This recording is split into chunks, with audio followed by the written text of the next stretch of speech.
Hello everyone, நீங்கள் Avis கிச்சனில் பார்க்க போகிறது அவிஸ் நாட்டுக்கோழி எக் ஃபுல் டொமேட்டோ ஆம்லேட் பார்க்க போகிறோம்.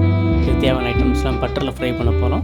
ஆனியன் கட் பண்ணிக்கிடுவோம், ஜிஞ்சர் கட் பண்ணிக்கிடுவோம், கார்லிக் கட் பண்ணிக்குவோம், சில்லி கட் பண்ணிக்கிடுவோம், கொஞ்சம் கொரியாண்டர் லீஃப் போட்டு எல்லாம் மிக்ஸ் பண்ணி மசாலா எல்லாம் மிக்ஸ் பண்ணிட்டு இப்போ டொமேட்டோ வந்து நல்லா கட் பண்ணி உள்ளே ஃப்ரெஷ் எடுத்து நல்லா கேப்சூல் மாதிரி ரெடி பண்ணிக்கிடுவோம். இப்போ அதில் ஃபஸ்ட்டு எக், நாட்டுக்கோழி எக்கு, அடுத்து சிக்கன் போட்டுருக்கோம். அடுத்து நம்ம கட் பண்ண ஆனியன் எல்லாம் போட்டு நல்லா மிக்ஸ் பண்ணி இதை வந்து நம்ம அந்த இதில் டொமேட்டோ கேப்சூலில் ஃபுல் பண்ணிக்குவோம். டொமேட்டோ கேப்சூல் நல்லா ஃபுல் பண்ணி இப்போ பட்டர், ஹோம்மேட் பட்டர் இப்போ நல்லா டீப்பாக ஃப்ரை பண்ணியிருப்போம். சூப்பராக ரெடி ஆகும் பாருங்கள்.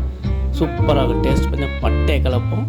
Avis full egg tomato omelette பாருங்கள். டேஸ்ட் நீங்களே எங்களோட டேஸ்ட் பண்ணி பாருங்கள். சூப்பராக இருக்குது டேஸ்ட்டு. பல்லே லக்கா டேஸ்ட்டு பட்டை கலப்பு